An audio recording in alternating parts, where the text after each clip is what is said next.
Walk. This is where we're just all going to stay here for now, in this one spot. Yeah.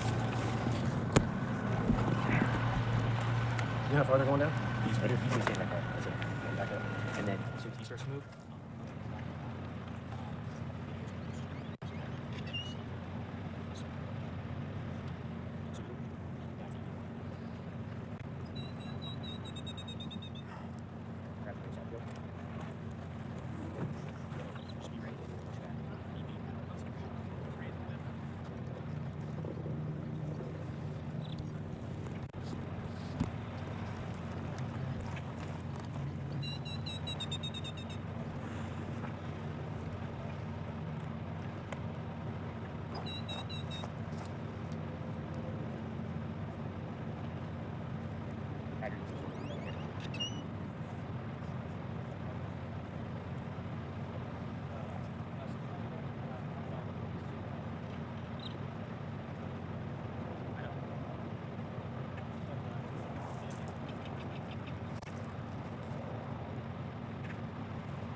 Texas is very effective. Very effective. He has denied everything that works.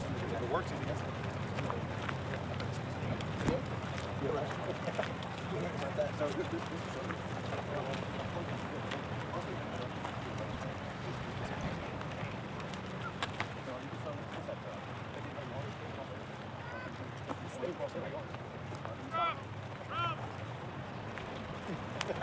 So they like Trump. Can you believe it? They like the government.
Used to be less financially beneficial for them to send them and to keep them.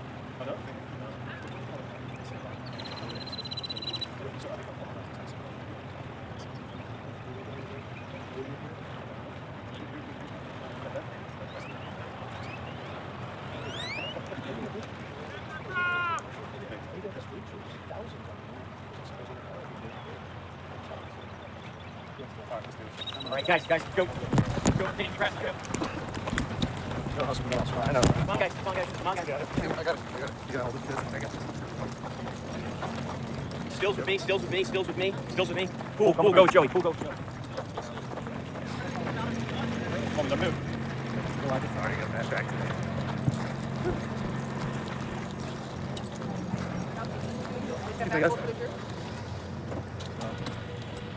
Excuse me, sir.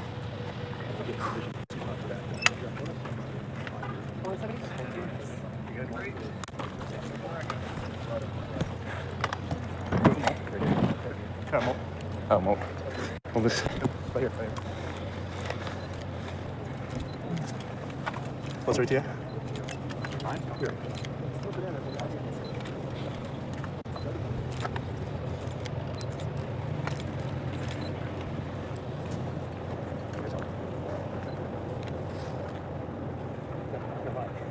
One second. Water mic.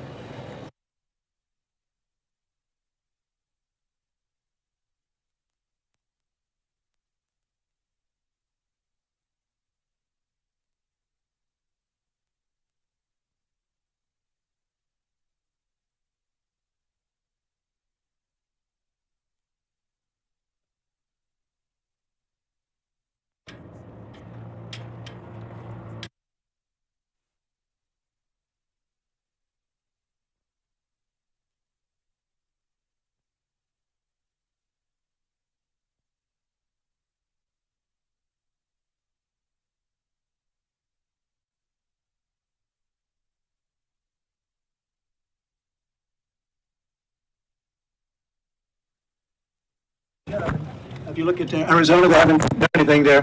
Governor hasn't done a thing, and the governor in California hasn't done a thing. People are flowing through there like nothing, but Texas is very secure, and it's going to be even more secure by the time you finish, which will be soon. And I just want to thank some friends of mine. Brandon Judd has been a friend from day one. He knew what we were all about and knew what we were saying and doing, and I think we were ahead of our time. And General Thomas Sulzer was somebody that was always right there and understands this Texas military department about as well as you could have. I think he understands war, because that's what you're in. You're in a war. And William Mike Gorby, you know who he is, and he's been fantastic. It's just an incredible group that you put together, fortunately. I might ask Brandon to say a couple of words, because right at the beginning we were into it. We saw what was happening, and the governor was there, and then he really stepped it up. It's been amazing. I came when I was lucky enough to receive his endorsement. I endorsed him also, and very proudly endorsed him. And a lot of things have happened in the last little while, but this is an incredible operation. Brandon, would you like to say a couple of words, please? Absolutely. Thank you, sir. President, thank you. Sir, I want you to know, your agents, my agents, they're mad as hell.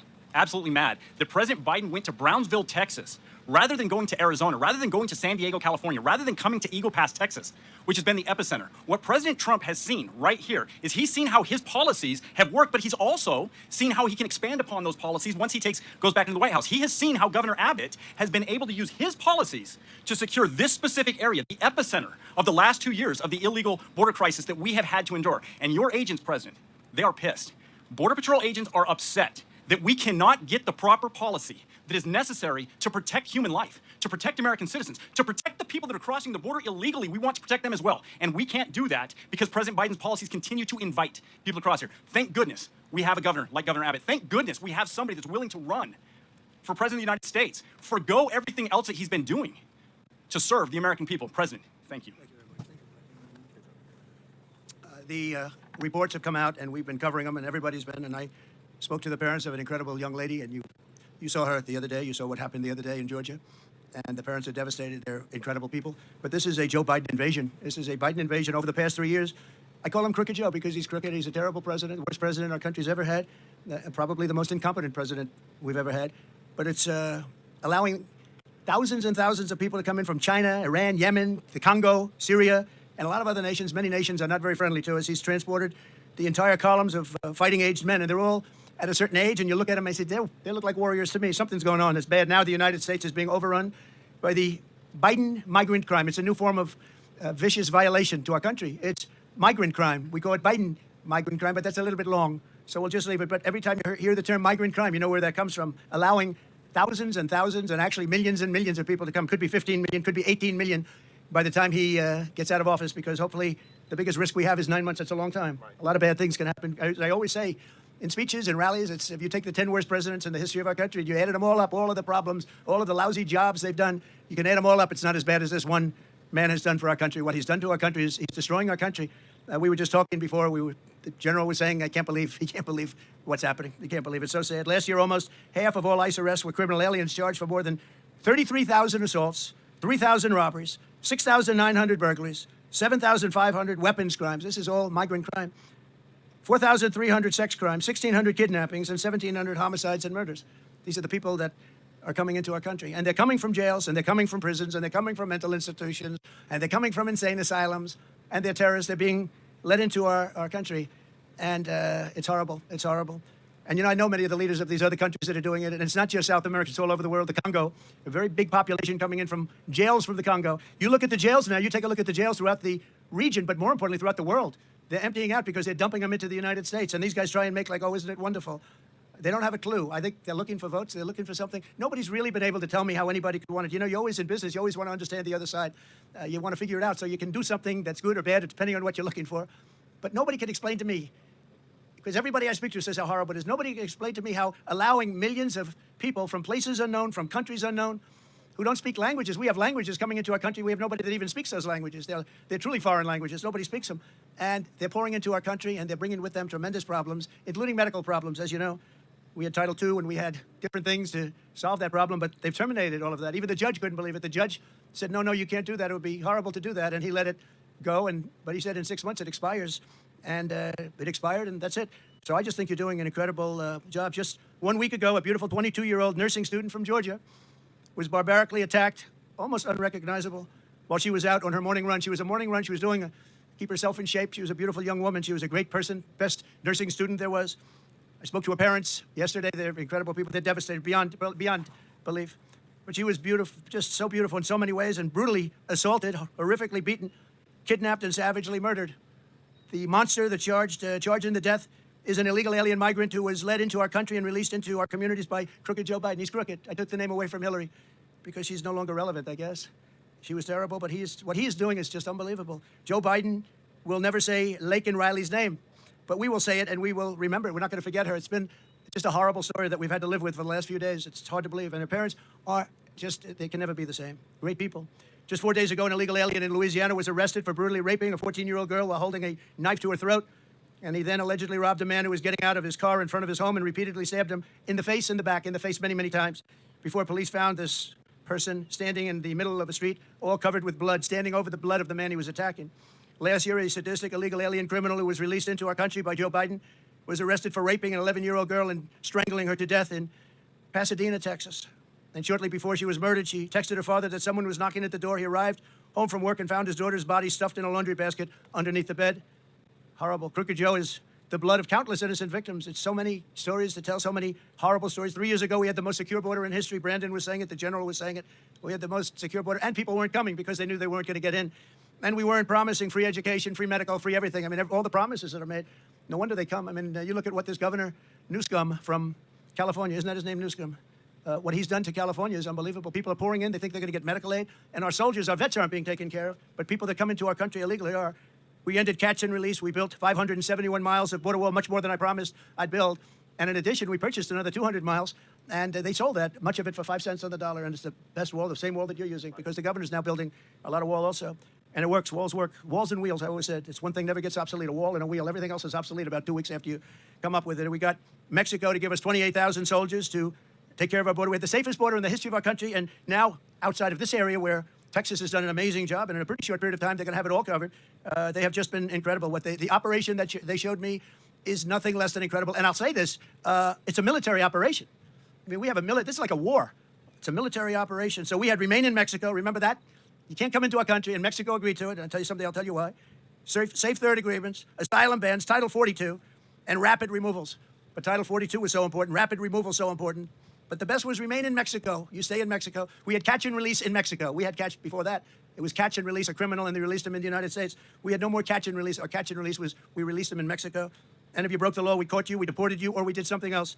But we were doing a great job, and that's where it stood. And then we had an election that we ended up getting many millions of more votes than we did. We did much better in 2020 than we ever even thought about doing in 2016. And very bad things happened. And from that moment on, it was a whole different ballgame in Texas and all over. But the governor in Texas picked up the ball, and they've done an incredible job. And I'll tell you, it's an honor to be here. I brought some people here, some executives from New York, because they're marveling at it, too.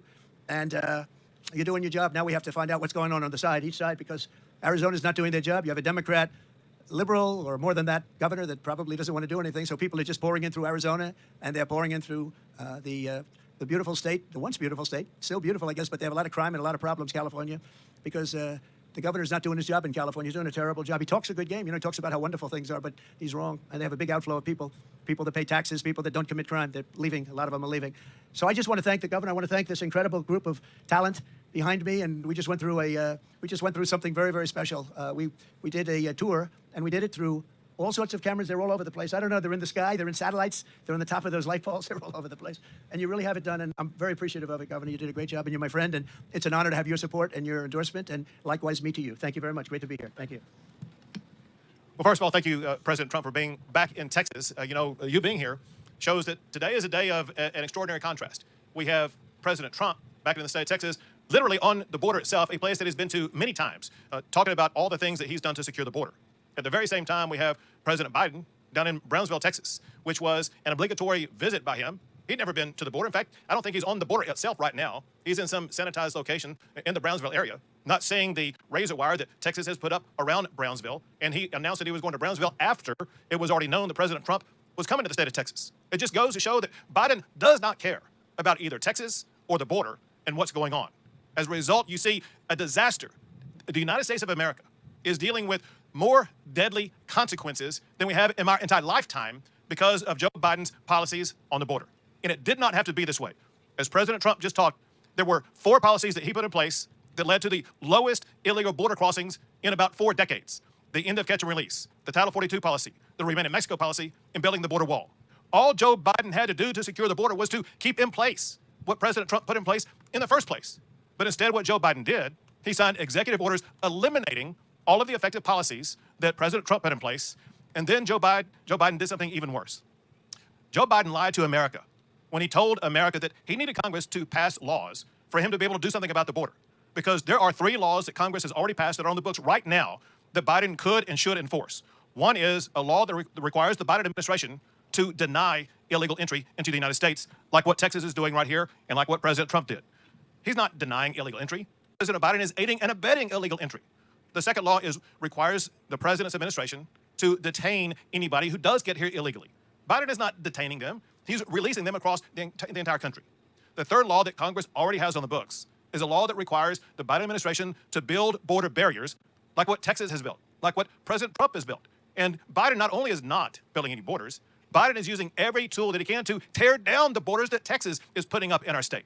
And because what Biden is doing has endangered our country, as President Trump was telling you the stories, not a week goes by without an American either losing their life, being raped or assaulted by somebody that Biden has allowed in our country illegally. The fact of the matter is, because of Joe Biden's policies and the more than 8 million people who have crossed the border, the United States of America is being invaded. And because Joe Biden is not doing his job to step up and secure the border, Texas has invoked the authority provided to us in Article 1, Section 10 of the United States Constitution to declare an invasion and for Texas to defend ourselves from the crimes that are being caused by Joe Biden.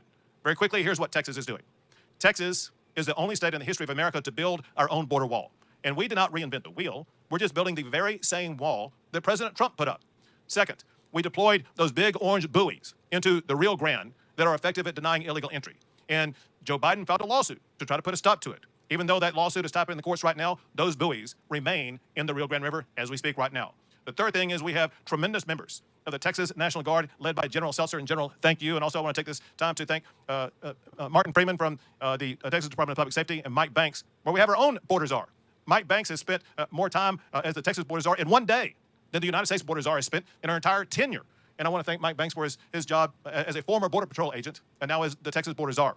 But what our National Guard has done, they have sealed off this entire park and taken it over because this area was being used by the Biden administration to violate the laws of the United States of America. And I said, I will not allow this Texas land to be used by the Biden administration to violate American laws. And I asked the National Guard to take it over, and they did in one day.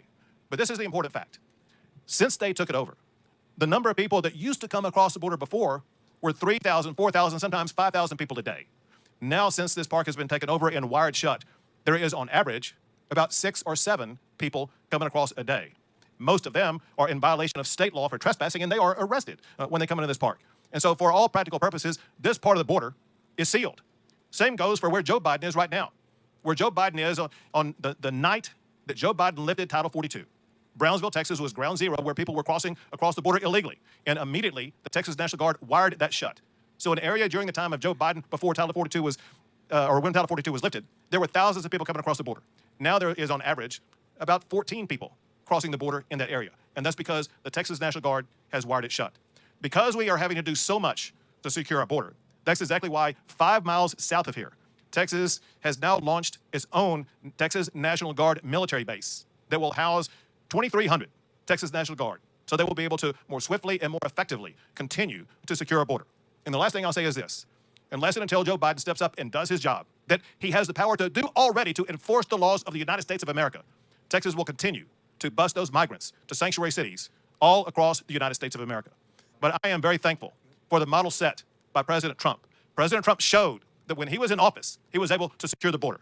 And I know that when he is reelected as our president, our border will once again be secured.